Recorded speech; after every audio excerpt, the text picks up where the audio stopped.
হে তরুণ যুবকেরা, হে আমার বন্ধুরা, শুনে রেখে দিন বাবা, জেনে রেখে দেন।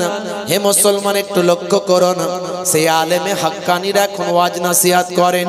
হে মুসলমান, আজকে তারা নামাজের কথা বলেন, আজকে তারা রোজার কথা বলেন, আজকে তারা দান সাদকার কথা বলেন, আজকে তারা হিংসা বিদ্বেষ থেকে বেঁচে চলার কথা বলেন।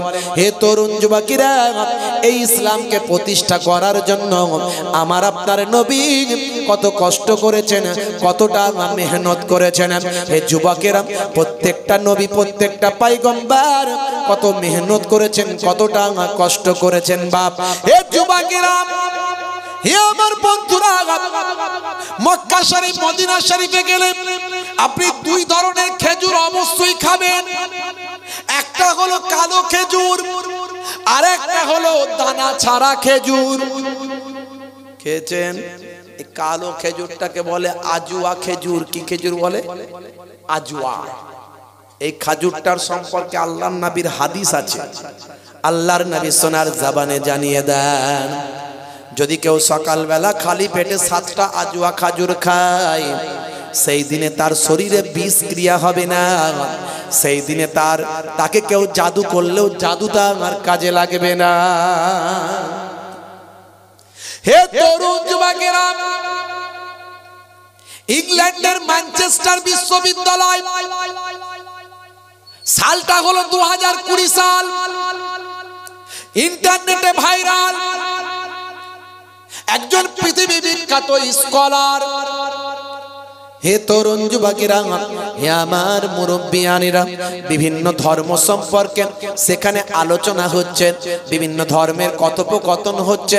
মুসলমানদের একজন ধর্মীয় ব্যক্তি, ধর্মীয় প্রধান সেখানে আছেন, অন্যান্য সম্প্রদায়ের মানুষ সেখানে আছেন, অন্যান্য সম্প্রদায়ের ধর্মীয় ব্যক্তিরা সেখানে আছেন।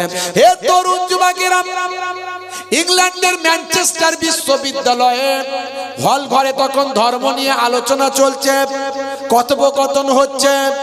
সেই সময় একজন অন্য ধর্মের ধর্মযাজক পণ্ডিত মুসলমানদের ধর্মযাজক ধর্মীয় পণ্ডিতকে বলতে লাগলেন, আচ্ছা বলুন তো দেখি, আপনার ইসলামে যা বলা হয়েছে সেগুলো না হলে আমি মেনে নিলাম, অনেক কথাই আমি বিশ্বাস করি, ইসলামে যা বলা হয়েছে সেগুলো বিজ্ঞান আর বাস্তবসম্মত।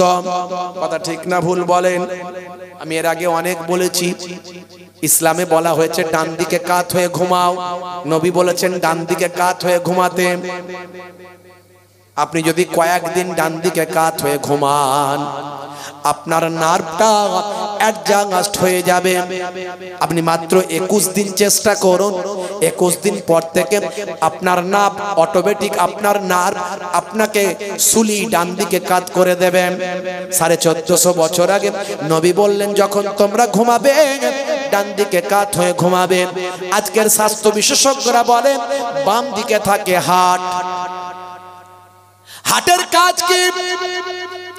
আমরা যে খাদ্যটা আমরা খাই, এই খাদ্যটা থেকে 3 ধরনের জিনিস তৈরি হয়। একটা হলো ব্লাড, খাবার থেকে ব্লাড তৈরি হচ্ছে। আমার আল্লাহর কুদরতি মেশিন সম্পর্কে যদি আপনি চিন্তা করেন, আপনি অবাক হয়ে যাবেন ভাই। আজকে আপনার চোখ আছে, আপনি কিছু ভাবছেন না, আপনার হাত আছে, আপনি কিছু ভাবছেন না। যার হাত নাই, যার চোখ নাই, তাকে জিজ্ঞাসা করুন। এই যে জিহবা, এই জিহবাতে 3 ধরনের স্বাদ পাওয়া যায়। আমি বলছি না, সায়েন্স বলছে, বিজ্ঞান বলছে, জিহবার এই ডগে অর্থাৎ সামনে যে টেস্ট পাবেন, মাঝখানে সেই টেস্টটা আপনি পাবেন না, হয়তো আমরা বুঝতে পারি না। আবার গোড়ার দিকে যে আমরা টেস্টটা পাই, সেই টেস্টটা আমরা এই ডগেতে আমরা পাই না। হে তরুণ যুবকেরা, হে আমার মুরব্বিয়ানেরা, আপনি মাঝে মাঝে চেষ্টা করবেন, দেখবেন সব ধরনের টেস্ট নিয়ে শুধু সামনেটা দিয়ে টেস্ট করবেন, দেখবেন আপনি অনেক কিছু টেস্টই আপনি পাবেন না। কারণ সেই খাবারটা যখন ভিতরে না যাবে, ততক্ষণ পর্যন্ত সেই খাবারের স্বাদ আপনার ভিতরে আসবে না। হে তরুণ যুবকেরা, আমার আল্লাহ কি নিয়ামত করেছেন এই জিহ্বাকে।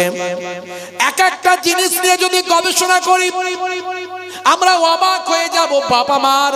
হে তরুণ যুবকেরা, খাদ্যটা আমাদের শরীরে যাওয়ার পর আমার আল্লাহ আপনার আমার ভিতরে এমন স্টমাক করেছেন, পাকস্থলীকে এমন ভাবে তৈরি করেছেন, মেশিন দিয়েছেন, সেই মেশিনে খাবারটাকে পিষে সেখান থেকে একটা ব্লাড তৈরি হয়ে যায়। এই ব্লাডটা তৈরি হয়ে আপনার আমার হার্টেতে চলে আসে।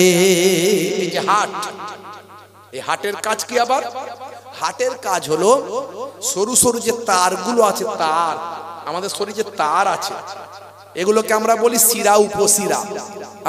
এই তারের মাধ্যমে পায়ের নখ থেকে মাথার চুলের গোড়া পর্যন্ত এই হার্ট ব্লাডকে সাপ্লাই করে। যখন ব্লাড কমে যায় মানুষ শেষ। কথা ঠিক না ভুল? বলছে থ্যালাসেমিয়া হয়েছে। কেন রে ভাই?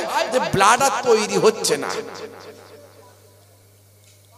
হে তরুণ যুবকেরা, হে আমার বন্ধুরা, এই হার্টের কাজ হলো ব্লাডকে পাম্পিং করে শরীরের বিভিন্ন অর্গানগুলোতে পৌঁছে দেওয়া।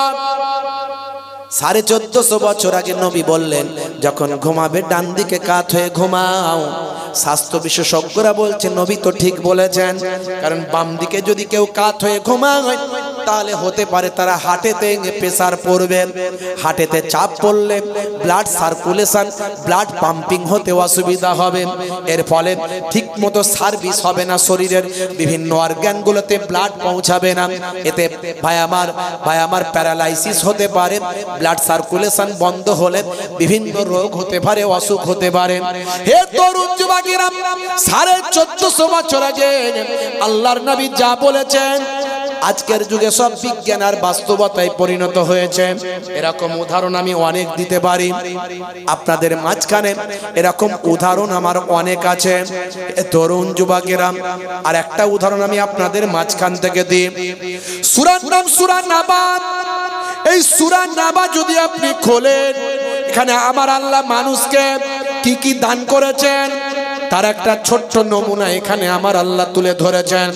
আমার আল্লাহ মানুষকে কি কি নিয়ামত দিয়েছেন সেই নিয়ামতের কথাগুলো এখানে ছোট ছোট করে আমার আল্লাহ বলে দিয়েছেন। হে তরুণ যুবকেরা, সূরার নাম সূরা নাবা, আয়াত নাম্বার হলো 8, 9, 10। এগুলো যদি আপনি দেখেন পাবেন। 8 নাম্বার আয়াতে আমার আল্লাহ বলছেন, ওয়া খালাকনাকুম আজওয়াজা ওয়া জাআলনা নাওমাকুম সুবাতা ওয়া জাআলনাল লাইলা লিবাসা ওয়া জাআলনান নাহারা মাআশা ওয়া বানাইনা ফাওকাকুম সাবআন শিদাদা। বলুন না সুবহানাল্লাহ, জোরে হবে না? বন্ধুরা আমার, তরুণ যুবকেরা, এখানে 10 নাম্বার আয়াতে আমার আল্লাহ বলছেন, ওয়াজআলনাল লাইলা লিবাসা। আমি আল্লাহ মানুষের জন্য সৃষ্টি করেছি, রাতকে পোশাক বানিয়েছি। আমি আল্লাহ মানুষের জন্য রাতকে পোশাক বানিয়েছি। হে তরুণ যুবকেরা, হে আমার মুরব্বিয়ানেরা, পোশাকের কাজ হলো শরীরকে ঢাকা রাখা। কথা ঠিক না ভুল? পোশাকের কাজ কি? শরীরকে ঢেকে রাখা। হ্যাঁ, তাই তো আল্লাহ বলছেন রাতকে তোমাদের জন্য পোশাক বানিয়েছি। তার মানে রাতের বেলা এমন ভাবে তুমি থাকো যাতে অন্ধকার রাত তোমাদের ঢেকে রাখে। জোরে হবে না? হে তরুণ যুবকেরা, হে আমার বন্ধুরা, আল্লাহর নবী হাদিস পাকের ভিতরেও বলেছেন একই কথা, যখন তোমরা ঘুমাতে যাবে আলোটা নিভিয়ে দেবে। হাদিসে আছে না নাই? বন্ধুরা আমার, হে যুবকেরা, মুরব্বিয়ানেরা, 1450 বছর আগের কথা এগুলো। সে সময় কোনো প্যাথোলজি ছিল না, কোনো ভাই আমার কোনো রকম গবেষণা কেন্দ্র ছিল না, আল্ট্রাসাউন্ড ছিল না, এক্সরে মেশিন ছিল না, ইউএসজি ছিল না, নাসা ছিল না, ইসরো ছিল না। পৃথিবীর কোনো মানুষের এসব কথা জানার ক্ষমতা ছিল না। হে তরুণ যুবকেরা, 1450 বছর আগে এগুলো কোরআনে কোরআনের কথা, হাদিসের কথা।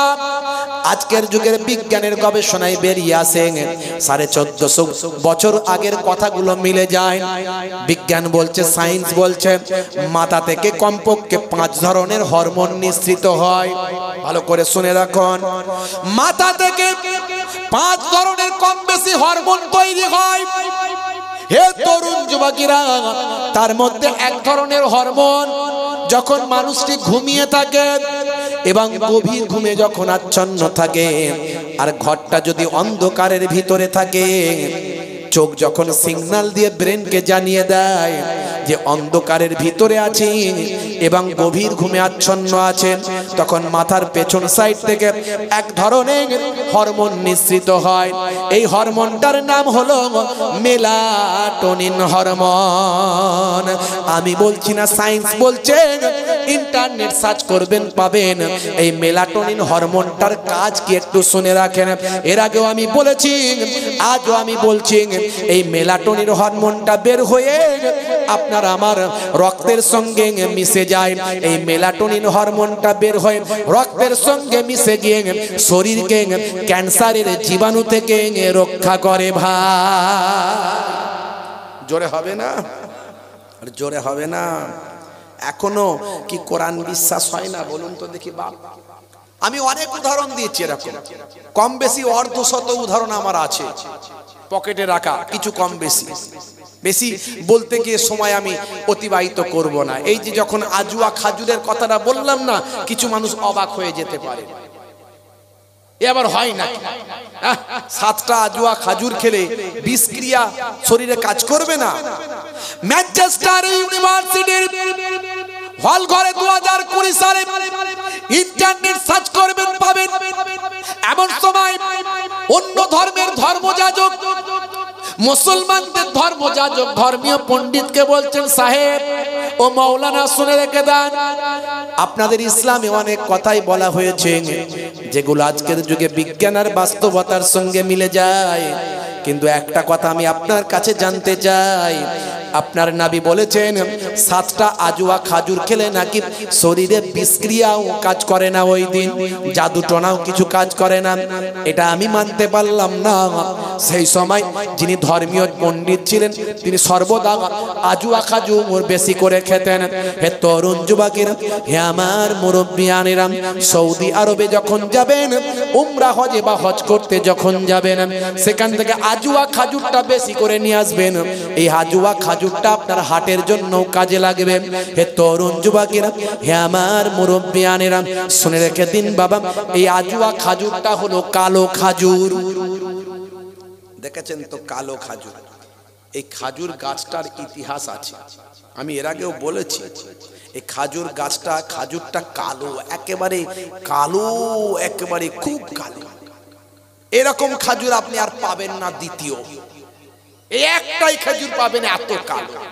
খাজুর খাজুরের মতো হয়, আমরা দেখেছি, একটু লালচে গোছের, একটু বাদামি গোছের, কথা ঠিক না ভুল? কিন্তু কালো মিশমিশে খাজুর আপনি পাবেন না, একটাই খাজুর পাবেন। হযরতে সালমান ফারসি রাদিয়াল্লাহু তাআলা আনহু, তিনি ছিলেন একজন অগ্নি পূজকের সন্তান, যাকে আরবিতে বলা হয় মাজুসি। এই মাজুসির সন্তান, তার পিতা ছিলেন একজন বিরাট বড় ধর্মগুরু।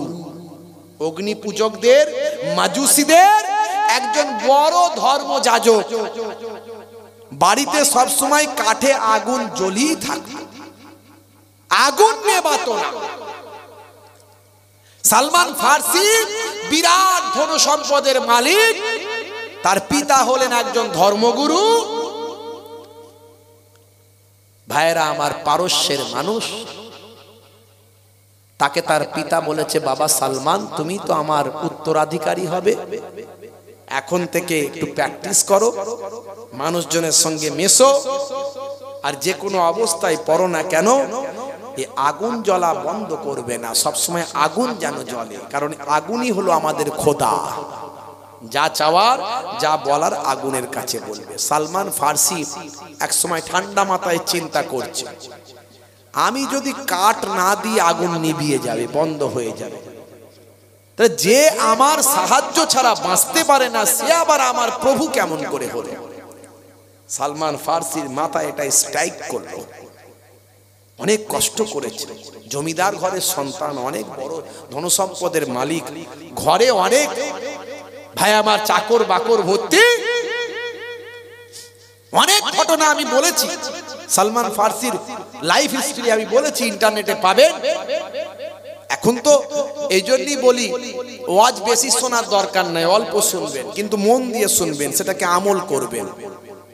এটা আমার কথা নয়, আমার নানাজান ফুরফুরা শরীফের ছোট হুজুর কেবলার কথা নয়, আমার দাদাজান মায়াপুর পিন্নাগরি হুজুর কেবলার কথা নয়, কথাটা স্বয়ং দোজাহানের বাদশার কথা।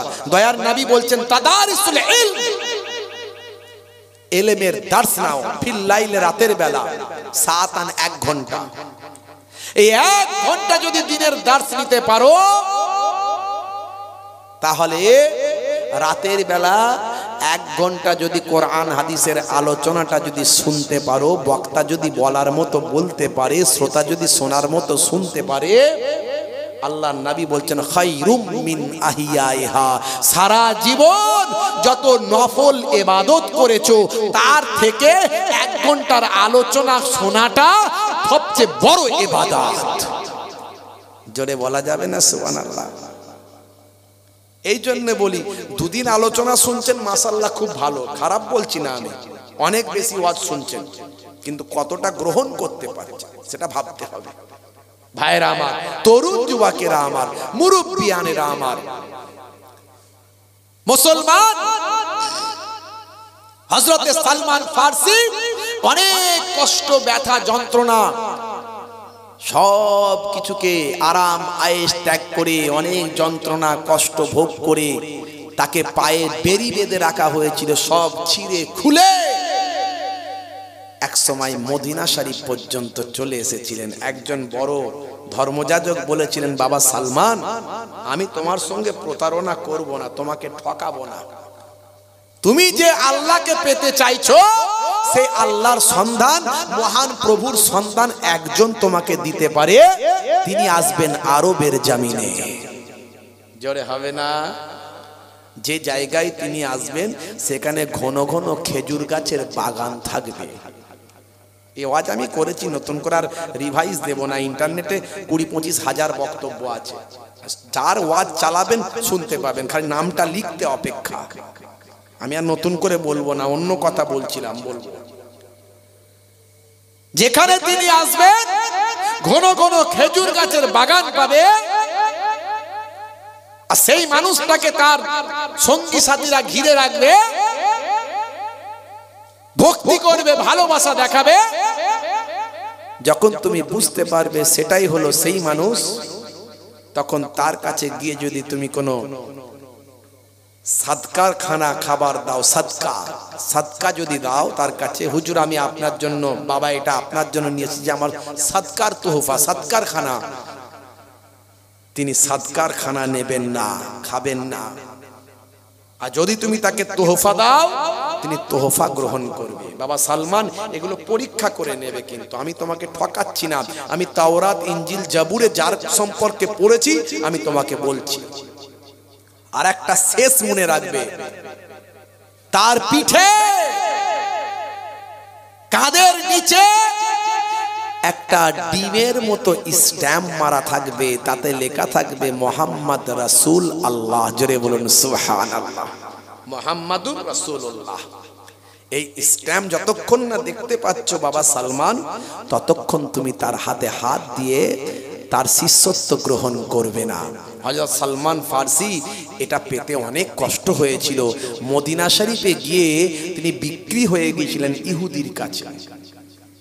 এই ইহুদির কাছে বিক্রি হয়ে গিয়েছিলেন, বণিকদের সঙ্গে আরবে যাচ্ছিলেন, খুঁজে খুঁজে বণিকরা দেখলো এত সুন্দর সুপুরুষ জওয়ান। তখনকার যুগে এখন যেমন গরু ছাগল বিক্রি হয়, তখন মানুষ বিক্রি হতো। এই বণিকরা মদিনার বাজারে নিয়ে গিয়ে সালমান ফার্সিকে একজন ইহুদির কাছে বিক্রি করে দিয়েছে। তখন সালমান ফার্সি বুঝতে পেরে গেছেন, আহারে আমার বাড়িতে কত চাকর বাকর, আর আমি আজকে অন্যের বাকির চাকর হয়ে গেলাম, আমাকে বিক্রি করে দেওয়া হয়েছে। কিন্তু নিরুপায়, কোনো উপায় নাই, কিচ্ছু করার নাই। সালমান ফার্সি চিন্তা করলেন, আমি তো আল্লাহকে পাওয়ার জন্য, মহান প্রভুকে খোঁজার জন্য আমি অন্যের বাড়ির চাকর হয়েছি, এতে আমার কোনো দুঃখ নাই। অনেক ঘটনা। এক সময় হযরতে সালমান ফার্সি দয়ার নবী বললেন, হে সালমান, তুমি তোমার মনিবকে জিজ্ঞাসা করো কি দিলে সে তোমাকে মুক্তি দেবে। নবীকে তো পেয়ে গেছে, নবীর দরবারে মাঝে মাঝে যায়, ছুটি ছাটা পেলেই চলে যায়, একটা ছুটি আছে বাবু। সব পরীক্ষা নিরীক্ষা করে নিয়েছেন, অনেক আলোচনা, আমি সেদিকে বলছি না, সংক্ষেপ করব। হে তরুণ যুবকেরা, হে আমার বন্ধুরা, শুনে রেখে দিন বাবা, জেনে রেখে দেন।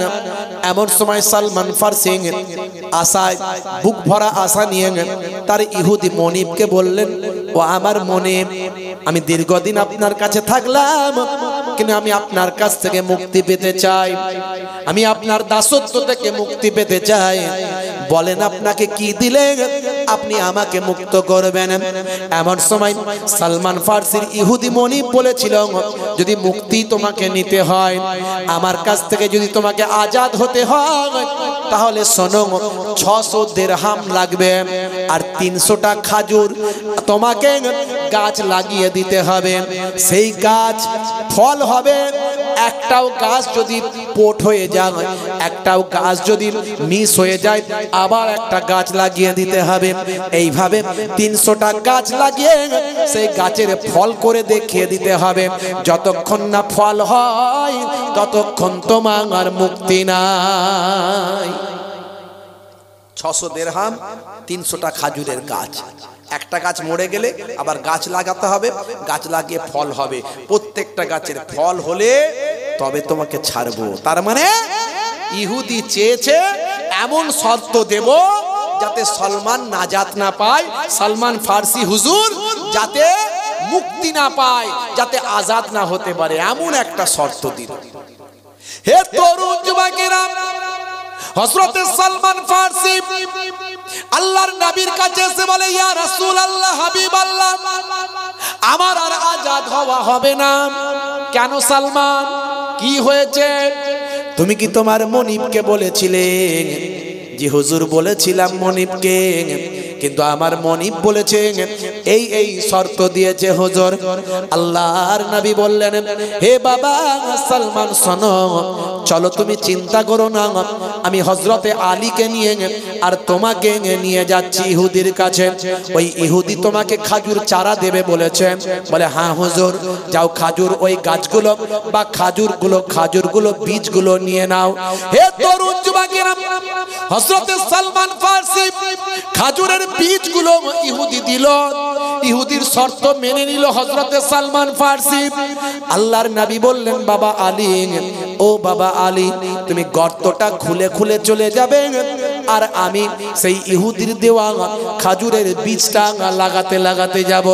বাবা সালমান, তুমি শেষে পানিটা দিতে দিতে যাবে, পেছন দিকে কেউ তাকাবে না। জোরে হবে না, জোরে হবে না। এমন সময় ইহুদি যে বীজটা সালমান ফার্সিকে দিলেন, সেই বীজগুলোকে সব পুড়িয়ে, দানাগুলোকে পুড়িয়ে দিয়েছে, যাতে করে এই পোড়া বীজ গাছ না হয়। আল্লাহর নবীর কাছে যখন হযরত সালমান ফার্সি ইহুদির দেওয়া চোখ পড়া পানি, বুক পড়া বেদনা নিয়ে পোড়া বীজগুলো যখন আল্লাহর নবীর হাতে দিলেন, আল্লাহর নবী বীজগুলো দেখে বললেন, ওই জালেম ইহুদি সে চাই না তুমি মুক্তি পাও, তাই সে বীজগুলোকে পুড়িয়ে দিয়েছে, যাতে করে এই পোড়া বীজ থেকে গাছ না হয়। তবে সালমান, তুমি চিন্তা করো না, আমি দয়ার নবী দোয়া চাইবো, আমার আল্লাহ এতে কি গাছ দিয়ে দেবেন। হে তরুণ যুবকেরা, হে আমার মুরব্বিয়ানেরা, হযরতে আলী মুর্তজা কারামাল্লাহু ওয়াজহু গর্ত খুলতে খুলতে গেলেন, আল্লাহর নবী বীজগুলো বপন করতে করতে গেলেন, মাটিটা চাপা দিতে দিতে গেলেন।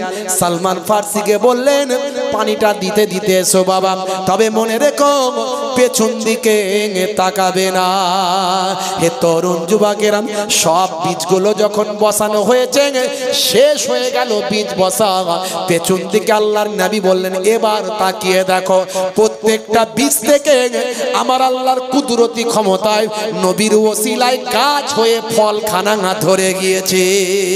আর প্রত্যেকটা ফল হলো আজওয়া খাজুর। জোরে হবে না?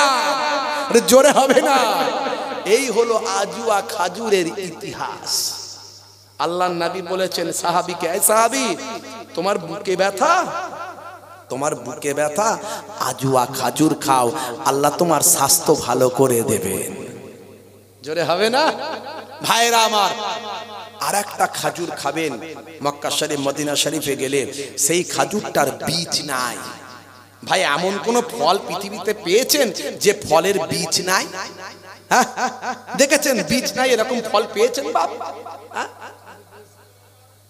খাজুর একটা আছে যে ফলের বীজ নাই। আপনাদের আর জানা আছে কিনা জানি না, বীজ ছাড়া ফল এরকম আছে কিনা আমি জানি না, বললে হয়তো মনে পড়ে যাবে। কিন্তু এই ফলটার, এই খাজুরটার ভিতরে বীজ পাবেন না। এরও অনেক বড় ইতিহাস, আমি বলতে যাচ্ছি না এখন। আবু জাহিল তো মাঝে মাঝে আমার নবীর উপর জুলুম করত, শুধু পরীক্ষা করত। একদিন খাজুর থেকে বীজটাকে ফেলে দিয়ে বলে, বাবা মোহাম্মদ, তোমার দেখছি এই জাদু মন্ত্র সব জায়গায় চলছে, গাছকে ডাকলে গাছ চলে আসে, হাতের ভিতর থেকে ধুলো বালিয়ে তোমাকে সাক্ষী দিয়ে তোমাকে তোমার কলেমা পড়ে নেয়। হ্যাঁ, তুমি আকাশের দিকে চাঁদের দিকে আঙুল দিয়ে ইশারা করলে চাঁদও এ হয়ে যায়, কি বলে, দুখানা হয়ে যায়। তোমার জাদু দেখছি সব জায়গায় চলছে। বাবা মোহাম্মদ, এই খাজুরের বীজ ছাড়া খেজুর তোমাকে দিচ্ছি, এটা বসিয়ে যদি তুমি গাছ বানিয়ে দিতে পারো, জানবো তুমি সত্যি সত্যি নবী। আল্লাহর নবী বলছেন, চাচা যান, আবার আমার সঙ্গে প্রতারণা করবেন না তো? ঠিকঠাক মানবেন তো? বিশ্বাস করবেন তো যে আল্লাহ আমাকে নবী বানিয়েছে? বিশ্বাস করবেন তো? হ্যাঁ বাবা, বিশ্বাস করবেন। হে তরুণ যুবকেরা, হে আমার বন্ধুরা, শুনে রেখে দিন বাবা, তাম পৃথিবীর জমিনে এমন একটা ফল যে ফলের কোনো বীজ নাই, বীজ ছাড়াই আমার আল্লাহ ফলটা পৃথিবীতে সৃষ্টি করেছেন। এটা একটা বিরাট বড় অলৌকিক ব্যাপার, আশ্চর্যের ব্যাপার। হে তরুণ যুবকেরা, আল্লাহর নবী এই বীজ ছাড়া বাবা ফলটাকে, খাজুরটাকে মাটিতে বপন করলেন, আল্লাহর দরবারে দোয়া চাইলেন, আমার আল্লাহ তাআলা সেই ফল থেকে, সেই বীজ ছাড়া খাজুর থেকে গাছ দিলেন, সেই গাছেতে বীজ ছাড়া খাজুর হয়ে যায়। সেই গাছের চারা আমার আল্লাহ চারিদিকে ছড়িয়ে গেল, সারা আরবের বুকে আজও সেই গাছ আছে, সেই গাছের ফলন হলে খাজুরটা বীজ ছাড়া খাজুর হয়। বুঝতে পারছেন ভাইরা আমার? আমার নবীকে আল্লাহ কি নিয়ামত করেছিলেন, কি নিয়ামত করেছিলেন। 1450 বছর আগে যা বলেছে আজকের যুগে সব বিজ্ঞানের বাস্তবতায় পরিণত হয়েছে। অবাক বন্ধুরা আমার, তরুণ যুবকেরা আমার, হে আমার মুরব্বিয়ানেরা, ম্যানচেস্টার বিশ্ববিদ্যালয় মুসলিম ধর্মযাজক তিনি সর্বদাই আজওয়া খাজুরি খেতেন। সেদিনেও তিনি আজওয়া খাজুর খেয়েছেন, এমনকি তার পকেটেও আজওয়া খাজুর ছিল। হে তরুণ যুবকেরা, হে আমার মুরব্বিয়ানেরা, তিনি আজওয়া খাজুর খেয়েছিলেন। আজওয়া খাজুর খাবার পরে সেই সময় তিনি বললেন, এখানে কি কোনো ভাই আমার ওই কীটনাশক কোনো বিষ, কোনো কীটনাশক বিষ এখানে আছে নাকি? হে তরুণ যুবকেরা, সেই ধর্মযাজকের ঈমানের শক্তিও ছিল অনেক, যে সে এই ক্ষমতা তো দেখাতে পারবে না, তার ঈমানের শক্তি হওয়া থাকতে হবে, ঈমানের বিশ্বাস থাকতে হবে। তাকে আল্লাহওয়ালা হতে হবে। হে তরুণ যুবকেরা, হে আমার মুরব্বিয়ানেরা, এমন সময় ওই বিশ্ববিদ্যালয়ে, ম্যানচেস্টার বিশ্ববিদ্যালয়ে মুসলিম ধর্মযাজক, ইন্টারনেট সার্চ করবেন পাবেন। হে তরুণ যুবকেরা, এই মুসলিম ধর্মযাজক সেই সময় ইঁদুর মারা বা আমার লিকুইড বিষ ছিল, কয়েক ঢোক তিনি খেয়ে নিলেন, আজওয়া খাজুর খেলেন। তাদের সামনে ঘন্টার পর ঘন্টা বসে রইলেন।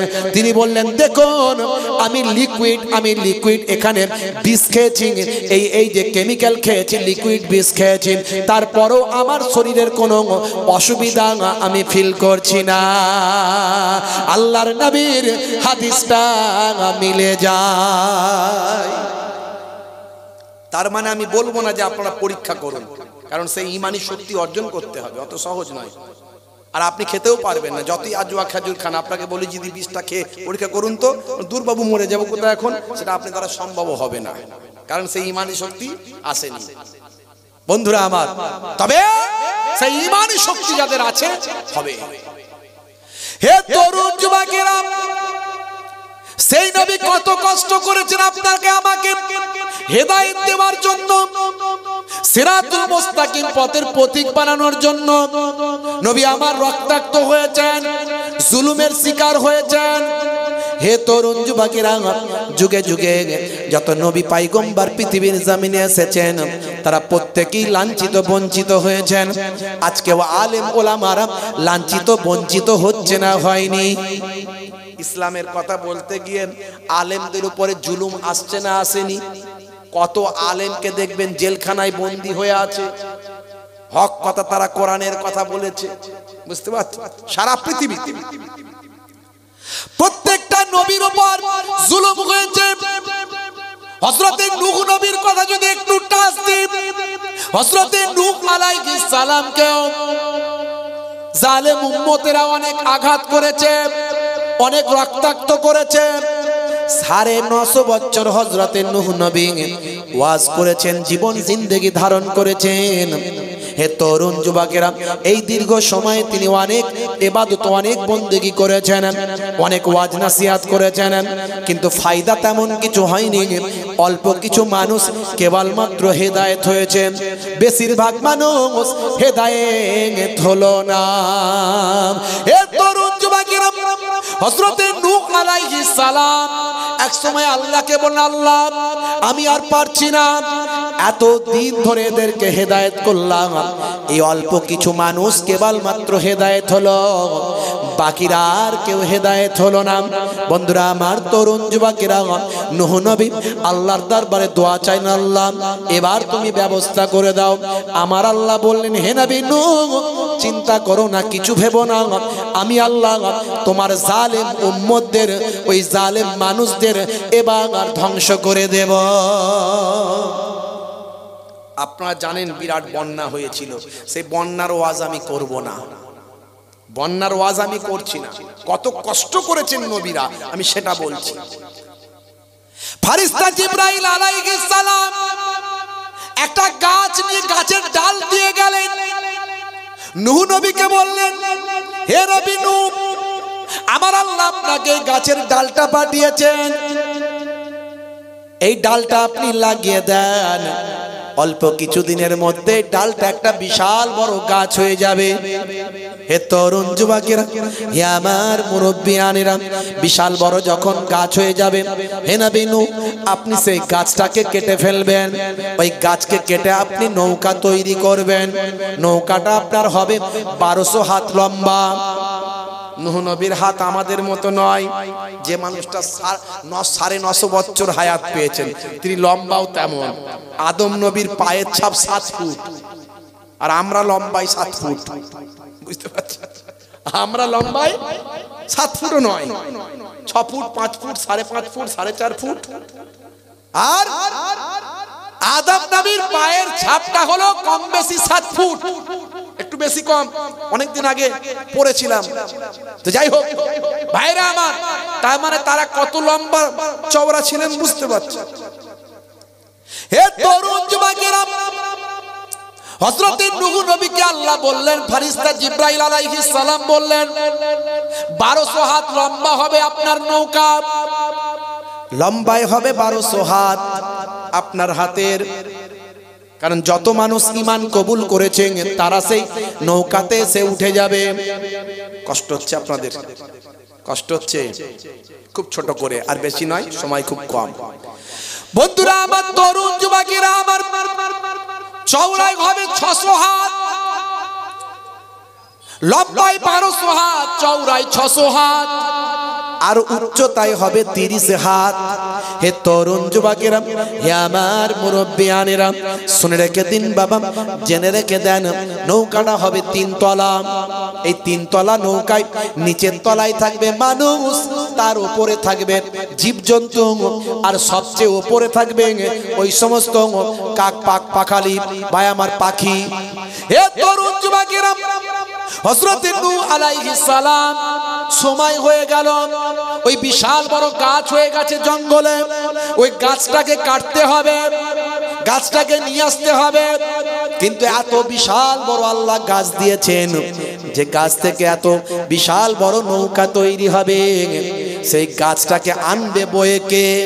হে তরুণ যুবকেরা, হে আমার মুরব্বিয়ানেরা, নূহ নবীর জামানায় একজন ব্যক্তি ছিলেন, তার নাম হলো আউস বিন আনাক। ওই ব্যক্তি হায়াত পেয়েছিলেন 3500 বছর। বুঝতে পারছেন? একজন ব্যক্তি ছিলেন, তার নাম হলো আউস বিন আনাক, যিনি কয়েকটা নবীর জামানা পেয়েছিলেন, হায়াত পেয়েছিলেন 3500 বছর। আল্লাহ তাকে এত ক্ষমতা দিয়েছিলেন, এত লম্বা চওড়া বানিয়েছিলেন, তিনি যখন সমুদ্রে নামতেন, সমুদ্রের পানিটা তার 1 কোমর, 1 বুক, 1 গলা পর্যন্ত হতো। সমুদ্রের মাছ তিনি হাত দিয়ে ধরতেন, আর জমিনে যখন উঠতেন হাতটা আকাশের দিকে, সূর্যের দিকে তুলতেন। সূর্যের প্রচন্ড তাপেতেন মাছটা ভেজে ফেলতেন, ওই ভাজা মাছ তিনি খেয়ে ফেলতেন। খাবার পরে আবার নিজের হাতটা দিয়ে আর লাঠি দিয়ে মেঘেতে গোজা মারতেন, মেঘেতে গোজা মেরে মেঘ থেকে পানি বের করে সেই পানি খেয়ে তার পেটটা ঠান্ডা করতেন। বুঝতে পারছেন কিরকম ব্যক্তি? তো নূহ নবীকে বললেন, হুজুর, একমাত্র এত বিশাল গাছ ওই ব্যক্তি আনতে পারে। তো নূহ নবী বললেন, তাকে ডাকো। তাকে ডাকা হলো।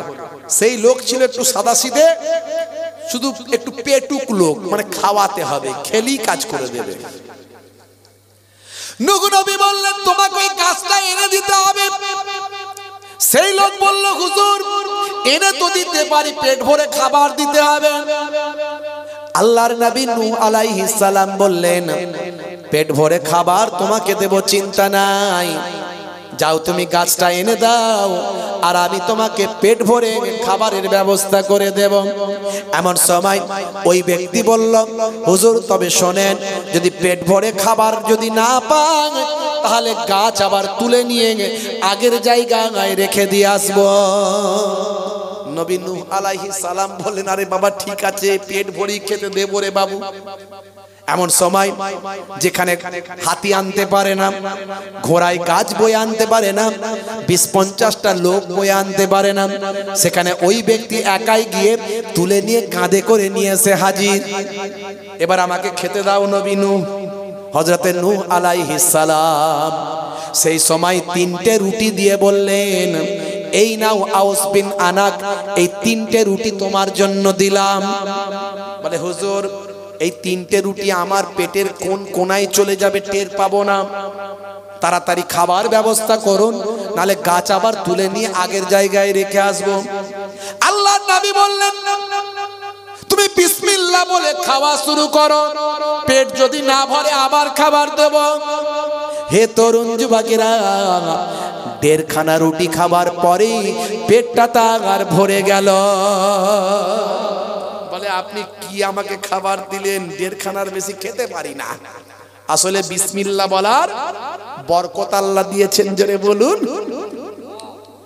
হে তরুণ যুবকেরা, হযরত নূহ আলাইহিস সালাম সেই নৌকা তৈরি করলেন। কিন্তু আল্লাহ এখনো পানি দিচ্ছেন না, এখনো বন্যা হচ্ছে না। শুনছেন তো নাকি? নৌকা তৈরি হয়ে পড়ে আছে, আর সেই জামানার লোকগুলো অনেক খচ্চর মানুষ, বলে নূহ নবীর মাথা খারাপ হয়ে গেছে, দেখো ঝড় নাই পানি নাই, বিশাল বড় নৌকা। হ্যাঁ, তারা কি করলো?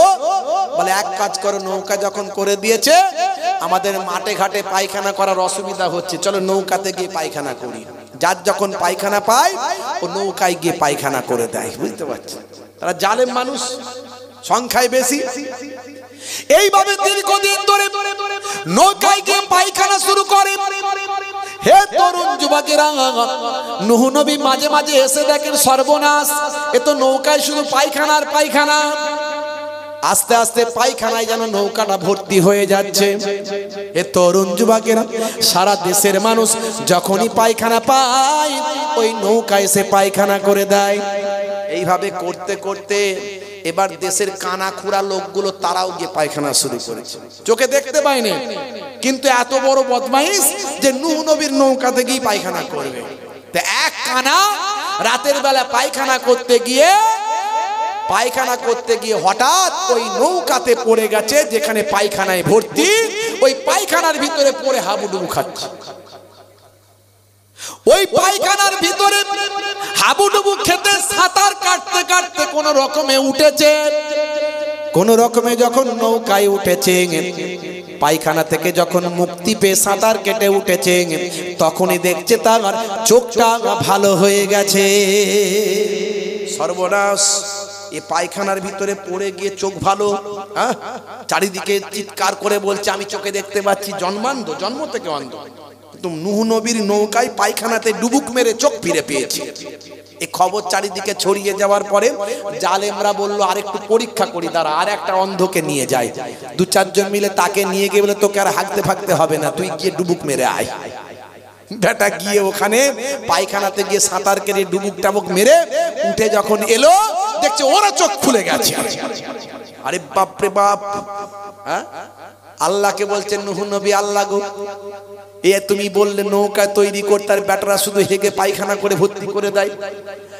আল্লাহ বলছেন হে নবী নূহ, চিন্তা করো না, ভয় পেও না, আমি আল্লাহ হলাম। জালেমরা যত বড়ই চক্রান্ত করুক, আমি আল্লাহ হলাম তাদের সবার উপর সবচেয়ে বড় কৌশল নির্ণয়কারী। জোরে হবে না? জোরে হবে না? আমার আল্লাহ কোরআন মাজিদের ভিতরে বলেছেন ওয়া মাকারু ওয়া মাকারাল্লাহ ওয়াল্লাহু খায়রুল মাকিরিন। জোরে হবে না? এসআইআর হচ্ছে, মুসলমান ভয় পাচ্ছে। বলে এসআইআর হচ্ছে, উড়ির সর্বনাশ, কি হবে রে বাবু, নাম টাম কেটে সব বাদ দিয়ে দেবে নাকি? কি যে হচ্ছে, কখন বলছে এর নাম বাদ যাচ্ছে, কখন বলছে ওর, কত রকমের যে লেখালেখি, পত্র পত্রিকা, কত রকম খবর, কত রকম নিউজ, মাথা খারাপ হয়ে যাচ্ছে পড়ে। বুঝতে পারছি? আমি বলে চিন্তা করো না, তুমি তো আর বিদেশি নও, তুমি তো এদেশের নাগরিক, তোমার কিসের চিন্তা? যা তোমার ডকুমেন্টস আছে সেগুলো রেডি করো, যেটা ভুল ভ্রান্তি আছে নাম টাম সেগুলো ঠিক করো, তুমি তোমার কাগজপত্রগুলো ঠিক করে নাও, বসে থেকো না। আর ভরসা রাখো আল্লাহর উপর, আল্লাহ যাতে রাজি বান্দা তাতে রাজি। হে তরুণ যুবকেরা, আমাদের ঈমান কি বলুন? অল কদর খাইরিহি ওয়া শাররিহি মিনাল্লাহি তাআলা। ভাগ্যে ভালো মন্দ যা কিছু হয় সবই আল্লাহর পক্ষ থেকে হয়। কথা ঠিক না ভুল? তাহলে এসআইআর কারো ক্ষমতা আছে করার? এ আল্লাহর ইশারা ছাড়া হচ্ছে নাকি? আল্লাহ না চাইলে পারবে? এ করোনা করোনা করোনা, ওরে বাপ রে বাপ! বলে করোনা আর পারি না, মরে যাব নাকি বলো না? ওরে সর্বনাশ! সে ভ্যাকসিন নেবার লাইন কি? কথা ঠিক না ভুল? এক জায়গায় খালি হাতটা লাগিয়ে দিলে বলে ও ওইখানে হাত লাগিয়েছে, ও তার মানে ওর করোনা ওখানে ঢুকে গেছে। যা বোঝাচ্ছে আমরা তাই বুঝছি। কথা ঠিক না ভুল? হে তরুণ যুবকেরা, এ আমার মুরব্বিয়ানেরা শুনে রেখে দিন বাবা, জেনে রেখে দেন, কিতাবের মধ্যে দেখতে পাওয়া যায় মাল্লাহুল মাওলা ফালাহুল কুল, বান্দা যখন আল্লাহর হয়ে যায় কুল মাখলুকাত তার গোলাম হয়ে যায়। মান কানা লিল্লাহি কানা আল্লাহু লাহু, যে বান্দা আল্লাহর হয়ে যায় স্বয়ং আল্লাহ তার হয়ে যায়। আল্লাহ বলছেন বান্দারে ফালিয়াবুদু রাব্বা হাযাল বাইত, তোমাদের উচিত কাবা ঘরের যিনি মালিক সে আল্লাহর ইবাদত করা। আল্লাযী আতআমাহুম মিন জু, যখন তোমাদের ভোক লাগে ক্ষুধা লাগে তখন তিনি তোমাদের খাওয়ান, না খাইয়ে তো তোমাদের মারেন না। ওয়া আমানাহুম মিন খৌফ, আর যখন তোমরা ভয় পাও আমার আল্লাহ বলেন আমি তো তোমাদের ভয়টা দূর করে দিই। হে মুসলমান, চিন্তা করো না, এসআইআর নিয়ে কোনো চিন্তা তোমার না, চিন্তা করার কিছু দরকার না। আমার আল্লাহ যাতে রাজি আমরাও তাতে রাজি, এটা হলো আমাদের ঈমান। আপনার আমার দায়িত্ব হলো আপনার আমার কাজগুলো ঠিক করে করা, পেপারসগুলো রেডি করা, কাগজপত্র ঠিক করা, যেগুলো যা ক্রাইটেরিয়া আছে মেনটেন করা, আইন প্রয়োজন হলে আইনের সহযোগিতা নেওয়া, সংবিধানকে মান্যতা দেওয়া, এগুলো হলো আমাদের দায়িত্ব। এ তরুণ যুবকেরা, ভারতবর্ষের সংবিধান এখনো কথা বলে, এখনো সুপ্রিম কোর্টের লয়ার হক বিচার করেন। দেখেছেন সুপ্রিম কোর্টের লয়ারকে পর্যন্ত জুতো ছোড়া হয়েছে, বিচারপতি মহামান্য প্রধান বিচারপতির, হে তরুণ যুবকেরা, হে আমার মুরব্বিয়ানেরা, তাকে পর্যন্ত জুতো ছোড়া হয়েছে। এরকম ঘটনা ঘটছে না ঘটেনি? তাহলে মনে রাখবেন হে তরুণ যুবকেরা, আইন এখনো আছে, বিচার এখনো আছে। হে মুসলমান, ভয় পাওয়ার কিছু না। আল্লাহ বলছেন শোনো, যারা চক্রান্ত করছে, যারা চক্রান্ত করছে, তবে মনে রাখবেন আমি আল্লাহ তাআলা সবচেয়ে বড় কৌশল রচনাকারী। জোরে হবে না, জোরে হবে না ভাইরা আমার। যে নূহ নবীর নৌকায় কানা খোড়া পড়ছে তার রোগ ভালো হচ্ছে, এ চারিদিকে ছড়িয়ে গেল। যারা পায়খানা ফিরেছিল এবার আর পায়খানা ফিরতে আসেনি, তারা কি করতে আসছে? যার যেটা অসুখ হচ্ছে শুধু ডুবুক মারছে, পায়খানার ভিতরে লাপটা লেপটি করে গায়ে টায়ে নিজেদের গুটু মেখে তারা চলে গিয়ে যখন উঠছে রোগ ভালো হয়ে যাচ্ছে। জোরে হবে না, জোরে হবে না। এই করতে করতে করতে করতে এবার তারা শুধু এসে ডুবুক দিচ্ছে না, সাঁতার কাটছে না, বরং এক বালতি করে মাল নিয়েও যাচ্ছে ঘরে। বুঝতে পারছেন? এক বালতি করে মাল নিয়েও যাচ্ছে। কদিনের মধ্যে পুরো মাল ফাঁকা, পুরো মাল ফাঁকা। আল্লাহ বলছে হে নবী দেখছো তো, চিন্তা করো না, আরে ওরা যা চক্রান্ত করেছে আমার কৌশল ওর উপরে আছে, দেখো না শুধু কি করি। কিছুদিনের মধ্যে নৌকা পুরো ফাঁকা হয়ে গেল, আর একটু পায়খানা নাই। হে তরুণ যুবকেরা, এরপর জালেমরা পানি দিয়ে ধোয়, পানি দিয়ে ধুয়ে সেই ধৌত করা পানিটা তারা নিয়ে যায়। আল্লাহ বললেন হে নবী নূহ, তোমার নৌকা আমি তাদেরকে দিয়ে ধুইয়ে দিলাম। দেখেছে, যারা পায়খানা করেছিল তারাই ধুয়ে দিয়েছে। অতএব চিন্তা করার কিছু নাই, তোমরা আল্লাহর হয়ে যাও, আল্লাহ তোমাদের হয়ে যাবে। জোরে বলুন সুবহানাল্লাহ। মান কানা লিল্লাহি কানা আল্লাহু লাহু, যে বান্দা আল্লাহর হয়ে যায় স্বয়ং আল্লাহ তার হয়ে যান। হে তরুণ যুবকেরা, এবারে চলে আসুন কি করে সঠিক উম্মত হবে। দুটো কাজ করুন, একটা হলো 5 ওয়াক্ত নামাজটা পড়ুন।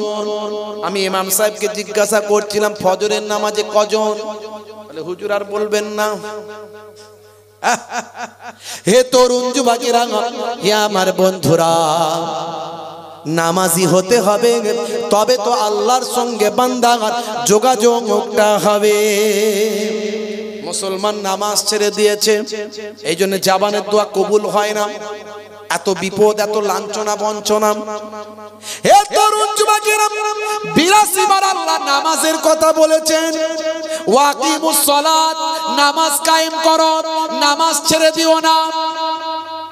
নামাজ যখন আপনি পড়বেন আপনার সঙ্গে আল্লাহর ডাইরেক্ট যোগাযোগটা আপনি পাবেন। এরই জন্য বলা হয় আসসালাতু মিরাজুল মুমিনিন, মুমিনদের জন্য মিরাজ হলো নামাজ। আরবের জমিনে কোনো ভিখারি নাই, অন্য জায়গার ভিখারিরা আছে সেখানে ভিক্ষা করে। আরবের মানুষ, সৌদির মানুষ ভাই আমার কোনো ভিক্ষা সেখানে করে না। আর আরবের মানুষ আর যাই করুক নামাজ তারা ছাড়ে না। কোনো ব্যক্তিকে বেনামাজি পাবেন না। প্রত্যেকটা পেট্রোল পাম্প যেখানে আছে সেই পেট্রোল পাম্পের সঙ্গে একটা মসজিদ আছে। সরকার থেকে নির্দেশ যে পেট্রোল পাম্প থাকলে মসজিদ থাকবে, মসজিদ ছাড়া পেট্রোল পাম্পের পারমিশন থাকবে না। মানে ওই সৌদি আরবের জমিনে, মক্কা মদিনা শরীফের জমিনে কোনো বেনামাজি পাবেন না। আমাদের এখানে যেমন পানি অ্যাভেলেবেল, ওখানে তেমন তেল অ্যাভেলেবেল। সারাক্ষণ 24 ঘন্টা গাড়ি স্টার্ট থাকে। হাজি সাহেবদের জিজ্ঞাসা করুন, সর্বদা এসি চলছে, কারণ গরম এলাকা। গরম এলাকা আল্লাহ তাদেরকে তেলের ব্যবস্থা করেছেন। এবারেও শুনলাম মদিনা শরীফে, খুদ মদিনা শরীফে একটা সোনার পাহাড় পাওয়া গেছে। জোরে হবে না? আরে জোরে হবে না? আমার দয়ার নবী দোয়া চেয়েছিলেন, আল্লাহ যদি আমাকে ওহদ পর্বতটা সোনা বানিয়ে দিতেন তাহলে আমি 3 দিনের ভিতর সেই পর্বতটাকে, সোনাটাকে আমি দান করে দিতাম। দেখেছেন? আর আমরা শুধু আঁকড়ে আঁকড়ে বড় লোকের উপরে আরো বড় লোক, টাকার উপরে আরো টাকা, গাড়ির উপরে আরো গাড়ি, বাড়ির উপরে আরো বাড়ি, হ্যাঁ বিল্ডিং এর উপরে আরো বিল্ডিং। মনে মনে করছি আমার ছেলেরা মনে হয় বিরাট ধনী লোক হবে। আপনি মরে যাবার পরে কাঁচকলা একটুও দান করে না, বাপের কথা মনেই রাখে না। আছে না? নাই। আজও সেখান থেকে সোনা পাওয়া যাচ্ছে। ভাইরা আমার, নামাজি হয়ে যান। নামাজি হলে আপনার জবানের দোয়া কবুল হয়ে যাবে। জোরে বলুন সুবহানাল্লাহ। ভাইরা আমার, তাই আপনাদের কাছে আমার এতক্ষণের আলোচনার আমি এটাই বোঝাতে চেষ্টা করেছি, কোরআন সত্য, নবী সত্য, আল্লাহ সত্য। তাই আপনাকে নামাজি হতে হবে যদি সত্য বলে বিশ্বাস করেন। মাশাআল্লাহ, আমি আগেই আপনাদের কাছে বলেছি আমার অত্যন্ত প্রিয়